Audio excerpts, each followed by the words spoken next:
സ്നേഹിക്കപ്പെട്ട സഹോദരി സഹോദരന്മാരെ, ക്രിസ്മസ് വളരെ അടുത്തെത്തിയിരിക്കുന്ന ഈ വേളയിൽ നിങ്ങളുമായി പങ്കുവയ്ക്കുവാനായിട്ട് ഞാൻ ആഗ്രഹിക്കുന്നത് എൻ്റെ വിശ്വാസ ജീവിതത്തിൻ്റെ യാത്രയും ഞാൻ ഇന്ന് അധ്യക്ഷനായിരിക്കുന്ന ചിക്കാഗോ സീറോ മലബാർ രൂപതയുടെ വളർച്ചയെയും കുറിച്ച് പങ്കുവയ്ക്കുവാനാണ് ഞാൻ ആഗ്രഹിക്കുന്നത്. ചിക്കാഗോ രൂപതയുടെ ഈ 25 വർഷ കാലഘട്ടത്തിലെ വളർച്ച എന്ന് പറയുന്നത് ഒരു തീർത്ഥാടനമായിരുന്നു, ഒരു വിശ്വാസത്തിൻ്റെ യാത്രയായിരുന്നു. എവിടെ ആരംഭിക്കും, എവിടെ തുടങ്ങും എന്നൊന്നും നിശ്ചയമില്ലാതിരുന്ന ഒരു സാഹചര്യത്തിൽ നിന്ന് ഇന്ന് ഈ അമേരിക്ക മുഴുവൻ വ്യാപിച്ചു കിടക്കുന്ന ഈ സീറോ മലബാർ രൂപത ഇന്നിങ്ങനെ വളർന്നു നിൽക്കുന്നുണ്ടെങ്കിൽ അതിൻ്റെ പിന്നിൽ പ്രവർത്തിച്ച വലിയ ഒരു വിശ്വാസത്തിൻ്റെ ശക്തി ഉണ്ട്. ആ വിശ്വാസത്തിൻ്റെ ശക്തി ദൈവം നമ്മിൽ അർപ്പിച്ച ഒരു വിശ്വാസവും നാം ദൈവത്തിൽ അർപ്പിച്ച ഒരു വലിയ വിശ്വാസത്തിൻ്റെയും കഥകളാണ്. ഇന്ന് 54 ഇടവകകളും 31ഓളം മിഷൻ കേന്ദ്രങ്ങളും 70ഓളം വൈദികരും 12,000-ലധികം കുട്ടികൾ ഫെയ്ത്ത് ഫോർമേഷൻ വിശ്വാസ പരിശീലനത്തിലും ഏർപ്പെട്ടിട്ടുണ്ടെങ്കിൽ അതിൻ്റെ കാരണം ഒരു വിശ്വാസത്തിൻ്റെ യാത്രയിൽ ഞങ്ങൾ തുടരുകയായിരുന്നു എന്നുള്ളതാണ്. ഈ ജൂബിലി വർഷത്തിൽ ജൂബിലിയുടെ ആപ്തവാക്യമായി എടുത്തിരിക്കുന്നത് പൗലോസ്ലീഹായുടെ പ്രസിദ്ധമായ പ്രസ്താവനയാണ്.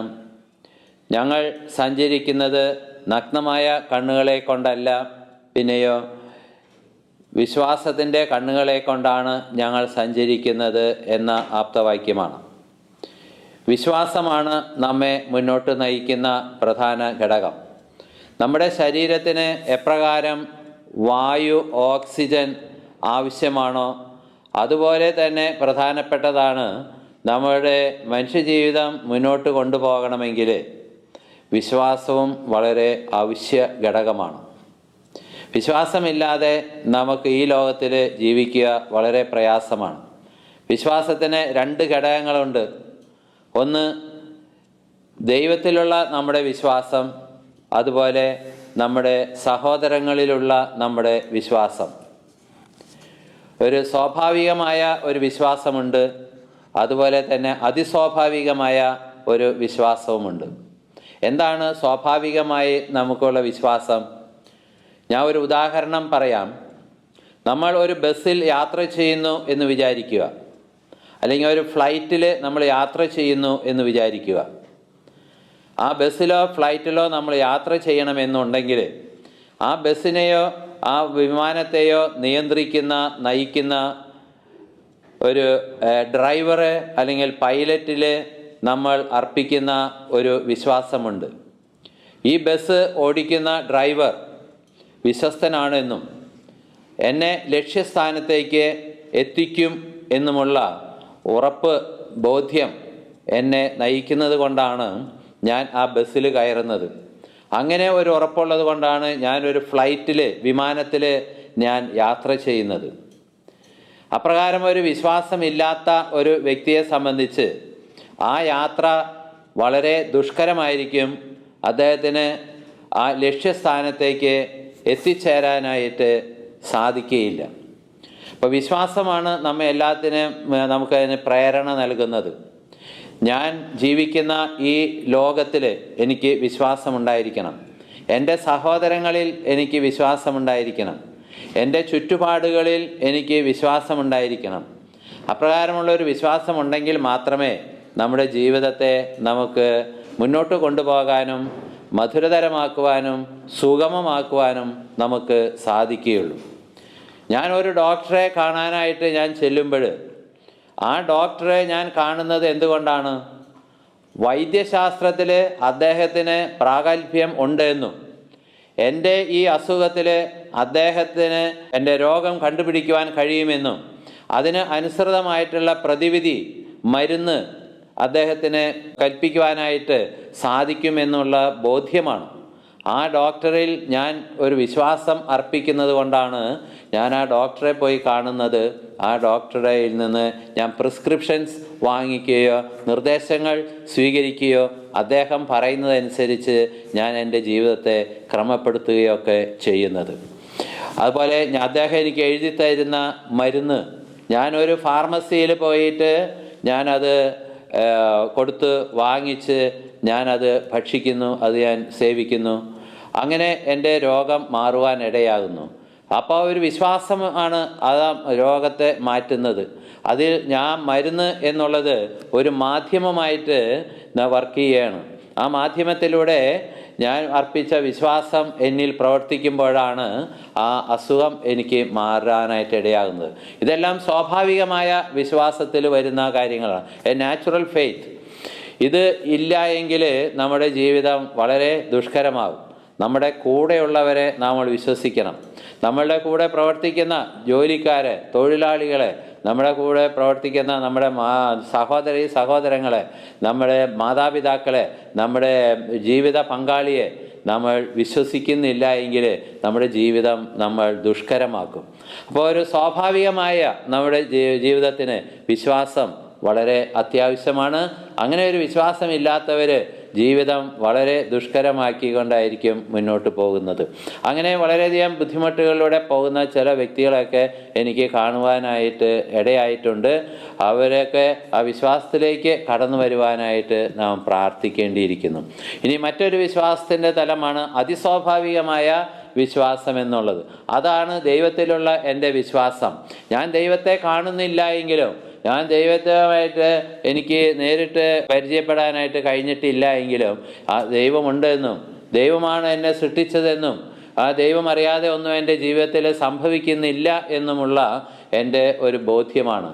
അതുപോലെ ദൈവം എന്നെ ആനയിക്കുകയും എന്നെ നയിക്കുകയും സ്വർഗരാജ്യത്തിലേക്ക് അവസാനം എൻ്റെ ജീവിതത്തിൻ്റെ സമാപനത്തിൽ എന്നെ എത്തിക്കുകയും ചെയ്യുമെന്നുള്ള ആ ഒരു ഉറപ്പാണ്, വിശ്വാസമാണ്.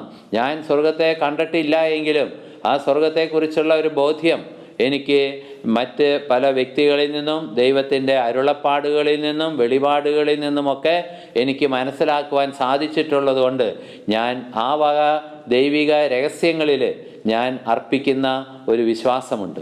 ആ വിശ്വാസവും കൂടി നമുക്ക് ആവശ്യമാണ്. ഒരു വൈദികൻ ഇത് എൻ്റെ ശരീരമാകുന്നു, ഇതെൻ്റെ രക്തമാകുന്നു എന്ന് പറഞ്ഞ് കാസയും പീലാസയും ഉയർത്തി അപ്പമെടുത്ത് വാഴ്ത്തി ഉയർത്തുമ്പോൾ ഞാൻ അർപ്പിക്കുന്ന ഒരു വിശ്വാസമുണ്ട്. ആ അപ്പത്തിലും ആ വീഞ്ഞിലും കർത്താവിൻ്റെ സാന്നിധ്യം ഞാൻ ദർശിക്കുകയാണ്. അത് ഈശോയുടെ ശരീര രക്തങ്ങളായിട്ട് മാറുന്നു എന്നുള്ളത് ഞാൻ വിശ്വസിക്കുകയാണ്, ഞാൻ ഏറ്റുപറയുകയാണ്. ആ ഈശോയുടെ സാന്നിധ്യം അവിടെ ഉണ്ട് എന്ന് ഞാൻ പൂർണ്ണമായിട്ടും ഏറ്റുപറയുകയാണ് എൻ്റെ വിശുദ്ധ കുർബാനയിലൂടെ. അപ്പോൾ ആ വിശുദ്ധ കുർബാന എന്നത് ഒരു വിശ്വാസ പ്രഖ്യാപനമാണ്. ഞാൻ ദൈവത്തിൽ അർപ്പിക്കുന്ന വിശ്വാസത്തിൻ്റെ ഒരു സമ്പൂർണമായ അവസരമാണ്, ഒരു ക്ലൈമാക്സ് ആണ് എൻ്റെ വിശുദ്ധ കുർബാന എന്നുള്ളത്. അപ്പം അപ്രകാരം ഞാൻ അതിസ്വാഭാവികമായ കുറേ കാര്യങ്ങൾ ഞാൻ വിശ്വസിക്കുകയും ഏറ്റുപറയുകയും ചെയ്യുന്നുണ്ട്. അതും എൻ്റെ ജീവിതത്തിന് വളരെ ആവശ്യമാണ്. ദൈവത്തിൻ്റെ പരിപാലനയിലാണ് ഞാൻ കടന്നു പോകുന്നത്, ഞാൻ മുന്നോട്ട് പോകുന്നത് എന്നുള്ള ബോധ്യം നമുക്ക് ഉണ്ടാകുമ്പോഴാണ് നമ്മുടെ ജീവിതത്തിൽ പല റിസ്ക് എടുക്കാനായിട്ട്, പല സാധ്യതകളെയും എനിക്ക് എത്തിപ്പിടിക്കുവാനായിട്ട് എനിക്ക് സാധിക്കുന്നത് ഈ ദൈവികമായ വിശ്വാസം എന്നിൽ ഉള്ളത് കൊണ്ടാണ്. അതുകൊണ്ടാണ് ഈശോ പറഞ്ഞത്, നിങ്ങൾ വിശ്വാസത്തോടു കൂടി ഈ മലയോട് പോയി കടലിൽ വീഴുക എന്ന് പറഞ്ഞാൽ അപ്രകാരം സംഭവിക്കും എന്ന് പറയുന്നതിൻ്റെ കാരണവും അതുതന്നെയാണ്. ഒരു ഇംഗ്ലീഷിലൊരു വാചകമുണ്ട്, they conquer who believe they can. They conquer who believe they can. വിശ്വാസത്തോടു കൂടി ഏതൊരു സംരംഭത്തിനും ഇറങ്ങുന്നവർക്ക് അത് വിജയിപ്പിക്കുവാനായിട്ട് സാധിക്കും. വിശ്വാസമില്ലാതെ നമ്മളൊരു സംരംഭത്തിന് ഇറങ്ങിപ്പുറപ്പെട്ടാൽ അത് ബിസിനസ്സായിക്കൊള്ളട്ടെ, വിദ്യാഭ്യാസമായിക്കൊള്ളട്ടെ, നമ്മുടെ ബാഹ്യ ജീവിതത്തിൻ്റെ ഏതെല്ലാം അവസ്ഥകളായിരുന്നോള്ളട്ടെ, നമുക്കൊരു വിശ്വാസത്തോടു കൂടി നമ്മൾ ആ സംഗതികളിലേക്ക് പ്രവേശിക്കുമ്പോൾ അത് നമുക്ക് വിജയിപ്പിക്കുവാനായിട്ട് നമുക്ക് സാധിക്കും. അപ്പം അതുകൊണ്ടാണ് മഹാകവി കുമാരനാശാൻ പാടുന്ന ഒരു പദ്യശകലം എൻ്റെ മനസ്സിൽ വരികയാണ്. വിശ്വാസമല്ലോ വിളക്കു മനുഷ്യന്, വിശ്വാസം ജീവൽ സർവസ്വമല്ലോ. ഒക്കെയും പോമത് പോയാൽ കെടുമാരും, ചുക്കാൻ പോയുള്ളൊരു കപ്പൽ പോലെ. മനുഷ്യജീവിതം ഈ ഒരു വലിയ പാരാവാരത്തിൽ, ഒരു മഹാസമുദ്രത്തിൽ യാത്ര ചെയ്യുന്ന ഒരു ചെറിയ കപ്പൽ അല്ലെങ്കിൽ ഒരു ചെറിയ ബോട്ട് പോലെയാണ്. ഈ ബോട്ടിനെ നിയന്ത്രിക്കുന്നത് പണ്ടത്തെ കാലത്തൊക്കെ യന്ത്ര ബോട്ടുകളൊക്കെ വരുന്നതിന് മുൻപ് അങ്ങനെയുള്ള വഞ്ചി അല്ലെങ്കിൽ ബോട്ടൊക്കെ നിയന്ത്രിച്ചിരുന്നത് കാറ്റിൻ്റെ ശക്തിയിലാണ്. അപ്പം ആ കാറ്റിൻ്റെ ഗതി അനുസരിച്ച് അത് നിയന്ത്രിക്കുന്നതിന് ഒരു പായ്മരം ഓരോ ബോട്ടിലും നടുവിലായിട്ട് ഉണ്ടാകും. അതിന്മേൽ ക്രമീകരിച്ചിരിക്കുന്ന ചില പായകൾ, അതിന് ക്രമീകൃതമായിട്ടുള്ള ചില വസ്തുക്കളെ കൊണ്ടാണ് ആ കാറ്റിനെ നിയന്ത്രിക്കുന്നത്. ആ കാറ്റിൻ്റെ ഗതി അനുസരിച്ച് അതിനെ നിയന്ത്രിച്ചു കൊണ്ടാണ് ആ കപ്പൽ അല്ലെങ്കിൽ ആ ബോട്ട്, ആ വഞ്ചി മുന്നോട്ട് പോവുകയുള്ളൂ. ഇതുതന്നെയാണ് മനുഷ്യജീവിതത്തിൻ്റെയും അവസ്ഥ. നമ്മുടെ ജീവിതത്തെ നിയന്ത്രിക്കുവാനായിട്ട്, നയിക്കുവാനായിട്ട് നമ്മളുടെ ജീവിതത്തിൻ്റെ നടുവേരായിട്ട് നിൽക്കുന്നതാണ് നമ്മുടെ വിശ്വാസം എന്ന് പറയുന്നത്. ആ വിശ്വാസത്തെ നമ്മൾ ക്രമീകരിച്ച് ആ വിശ്വാസത്തിലൂടെ നമ്മൾ മുന്നോട്ട് പോകുമ്പോൾ നമുക്കത് ലക്ഷ്യസ്ഥാനത്തേക്ക് എത്താനായിട്ട് നമുക്ക് സാധിക്കും. നമ്മളുടെ എല്ലാ പ്രയത്നങ്ങളും ഫലമണിയുകയും ചെയ്യും. അപ്പോൾ വിശ്വാസം ഇല്ലാതെ നമുക്ക് മുന്നോട്ട് പോവുക വളരെ ദുഷ്കരമാണ്. അതുകൊണ്ടാണ് വിശുദ്ധഗ്രന്ഥം പറയുന്നത്, വിശ്വാസം കൂടാതെ ദൈവത്തെ പ്രസാദിപ്പിക്കുക സാധ്യമല്ല. അതുപോലെ തന്നെ വിശ്വാസം കൂടാതെ നമ്മുടെ സാമൂഹ്യ ജീവിതത്തിലും നമുക്ക് മുന്നോട്ട് പോവുക എളുപ്പമല്ല. അതുകൊണ്ട് നമ്മൾ എപ്പോഴും വിശ്വാസത്തെക്കുറിച്ച് വളരെ പഠിക്കുകയും മനസ്സിലാക്കുകയും ആ വിശ്വാസത്തിൽ നിലനിൽക്കുവാനായിട്ട് നമുക്ക് സാധിക്കുകയും ചെയ്യട്ടെ. നമ്മളെല്ലാവരും വിശ്വാസികളാണ് എന്ന് ഏറ്റുപറഞ്ഞത് കൊണ്ട് മാത്രമായില്ല, ആ വിശ്വാസത്തോടു കൂടി ജീവിക്കാൻ നമുക്ക് സാധിക്കട്ടെ. വിശുദ്ധ പൗലോസ് അപ്പോസ്തലൻ നമ്മെ ഓർമ്മിപ്പിക്കുന്നത് പോലെ നഗ്നമായ കണ്ണുകളെ കൊണ്ടല്ല ഞങ്ങൾ നടക്കുന്നത്, പിന്നെയോ വിശ്വാസത്തിൻ്റെ കണ്ണുകളെ കൊണ്ട് നടക്കുവാൻ നമുക്ക് സാധിക്കട്ടെ. ഇന്നത്തെ ലോകം എപ്പോഴും തൊട്ട് വിശ്വസിക്കുന്നതിനും കണ്ട് വിശ്വസിക്കുന്നതിനും പരിശ്രമിക്കുന്ന ഒരു ലോകത്തിലാണ് നമ്മൾ ജീവിക്കുന്നത്. എന്നാൽ ദൈവത്തിൻ്റെ പൂർണ്ണമായ വിശ്വസ്തയുള്ളവർക്ക് അപ്രകാരം ഒന്നിനെയും തൊഴാതെയും അവർക്ക് വിശ്വസിക്കാൻ കഴിയും, കാണാതെയും വിശ്വസിക്കുവാൻ സാധിക്കും. അതുകൊണ്ടാണ് തോമാസ് ലീഹായോട് കർത്താവ് പറഞ്ഞത്, കാണാതെ വിശ്വസിക്കുന്നവർ ഭാഗ്യവാന്മാർ, അവരാണ് കൂടുതലായിട്ട് നേട്ടങ്ങൾ കൈവരിക്കുവാനായിട്ട് സാധിക്കുന്നവർ. അതുകൊണ്ടാണ് തോമാസ് ലീഹായെ ശക്തിപ്പെടുത്തിക്കൊണ്ട് കർത്താവ് പറയുന്നത്, കാണാതെ വിശ്വസിക്കുന്നവർ ഭാഗ്യവാന്മാർ എന്നുള്ള വസ്തുത. പ്രിയപ്പെട്ടവരെ, ഈ വിശ്വാസത്തിൻ്റെ വഴിത്താരയിൽ നമുക്ക് ആയിരിക്കാം. നമ്മളെ നയിക്കുകയും ഭരിക്കുകയും ചെയ്യുന്ന ദൈവത്തിൽ പൂർണ്ണമായിട്ട് നമുക്ക് ആശ്രയിക്കാം. നമ്മുടെ ചുറ്റിലുമുള്ള ഈ ലോകത്തിൽ നമ്മുടെ വിശ്വാസം അർപ്പിച്ചുകൊണ്ട് ഈ ലോകത്തെ കൂടി നമുക്ക് രക്ഷിക്കുവാനായിട്ട് നമുക്ക് സാധിക്കട്ടെ. നമ്മുടെ വിശ്വാസ വർധനവിന് വേണ്ടി നമുക്ക് പ്രാർത്ഥിക്കാം. അപ്പസ്തോലന്മാർ ഈശോയോട് പ്രാർത്ഥിച്ച, അപേക്ഷിച്ച, ചോദിച്ച ഏറ്റവും വലിയൊരു കാര്യം ഞങ്ങളുടെ വിശ്വാസം വർദ്ധിപ്പിക്കണമേ എന്നായിരുന്നു അവർ ചോദിച്ചത്. അതുപോലെ ഇന്നും ആ പ്രാർത്ഥനയ്ക്ക് വളരെ പ്രസക്തിയുണ്ട്. നാം വിശ്വാസം ക്ഷയിച്ചുകൊണ്ടിരിക്കുന്ന ഒരു ലോകത്തിലാണ് നമ്മൾ ജീവിക്കുന്നത്.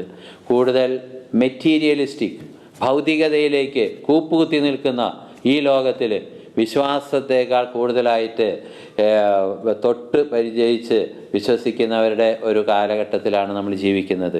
അങ്ങനെ വിശ്വാസം ഒരു വലിയ വെല്ലുവിളികളിലൂടെ കടന്നു പോകുന്ന ഈ കാലഘട്ടത്തിൽ നമ്മൾ ഒരു വഴികാട്ടികളായി മാറണം. ആ വിശ്വാസം നമ്മളിൽ അങ്കുരിക്കുവാനായിട്ട് നമുക്ക് സാധിക്കണം.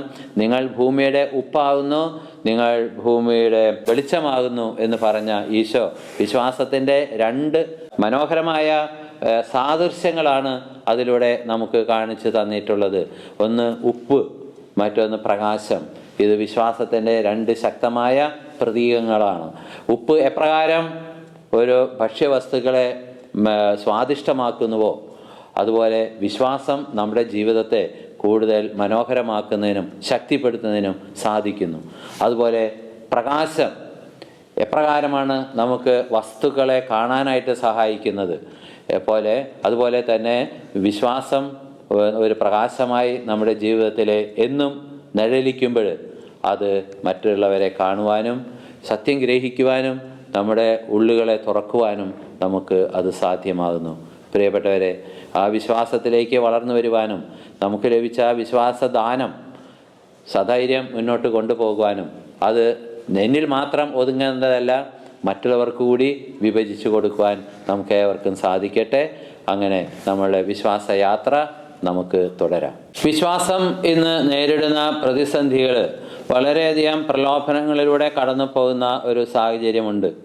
പലപ്പോഴും ഭൗതികമായിട്ടുള്ള നേട്ടങ്ങൾ ഇതെല്ലാം നമ്മെ ഈ വിശ്വാസത്തിൻ്റെ വഴിയിൽ നിന്ന് പിന്തിരിപ്പിക്കുകയും പണമാണ് എല്ലാത്തിൻ്റെയും അടിസ്ഥാനം എന്ന ധാരണയിൽ നമ്മൾ ഭൗതികമായ സമ്പത്തിൽ, പ്രത്യേകിച്ചും പണത്തിൽ ആശ്രയം വയ്ക്കുവാനായിട്ടുള്ള ഒരു പ്രലോഭനം ഇന്നത്തെ ലോകത്തിൻ്റെ ഒരു പ്രത്യേകതയാണ്. ഈ പ്രലോഭനത്തിൽ നിന്ന് നമ്മൾ അകന്ന് നിൽക്കേണ്ടതാണ്. പണം മാത്രമല്ല മനുഷ്യനെ സ്വാധീനിക്കേണ്ടത്. പണം ഒരുപക്ഷെ ജീവിതത്തിൻ്റെ ക്രയവിക്രയങ്ങൾക്ക് ആവശ്യമായിരിക്കാം, പക്ഷേ ആ പണത്തിന് നമ്മെ രക്ഷിക്കുവാനായിട്ട് കഴിയുകയില്ല.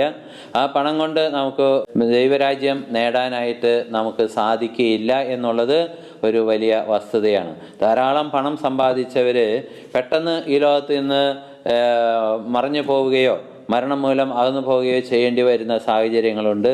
അതുപോലെ പണമുണ്ടായിരുന്നിട്ടും വേണ്ടത്ര സമാധാനമോ ശാന്തിയോ സ്നേഹമോ അനുഭവിക്കാൻ കഴിയാത്ത ധാരാളം മനുഷ്യരെ ഇന്ന് ലോകത്തിൽ കണ്ടെത്താനായിട്ട് സാധിക്കും. അപ്പോൾ പണമല്ല നമ്മുടെ വിശ്വാസത്തിൻ്റെ, നമ്മുടെ സുഖജീവിതത്തിൻ്റെ മാനദണ്ഡം എന്നുള്ളത് നമ്മൾ മനസ്സിലാക്കേണ്ടിയിരിക്കുന്നു. അതുപോലെ നമ്മുടെ വിശ്വാസത്തെ ഹനിക്കുന്ന, വിശ്വാസത്തെ എടുത്തു കളയാൻ കഴിയുന്ന ധാരാളം മുള്ളുകൾ ഇന്ന് നമ്മുടെ ചുറ്റിലും ഉണ്ട്. അത് പലപ്പോഴും ഭൗതികമായിട്ടുള്ള തത്വശാസ്ത്രങ്ങൾ, അത് ദൈവത്തിൽ നിന്ന് നമ്മെ അകറ്റുന്ന, അല്ലെങ്കിൽ ദൈവ വിശ്വാസം എടുത്തു കളയുന്ന പല വിധത്തിലുള്ള മുള്ളുകൾ അല്ലെങ്കിൽ പാറപ്പുറങ്ങളൊക്കെ നമുക്ക് കാണാനായിട്ട് സാധിക്കും.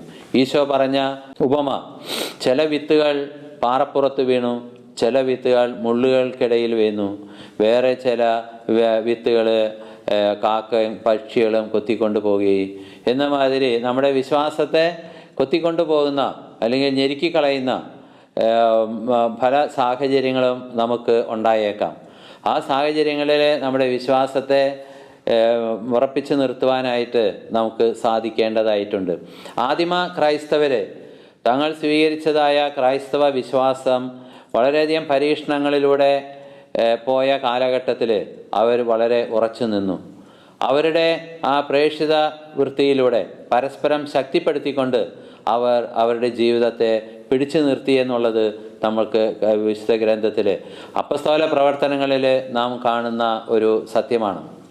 വിശ്വാസത്തിൽ ഉറച്ചു നിൽക്കണമെന്നും അനേകം പീഡനങ്ങളിലൂടെ ദൈവരാജ്യത്തിൽ പ്രവേശിക്കണമെന്നും പഠിപ്പിച്ചുകൊണ്ട് അവർ ചുറ്റി സഞ്ചരിച്ചു എന്നാണ് അപ്പോസ്തലന്മാരുടെ പ്രവർത്തനങ്ങളിൽ നമ്മൾ വായിക്കുന്നത്.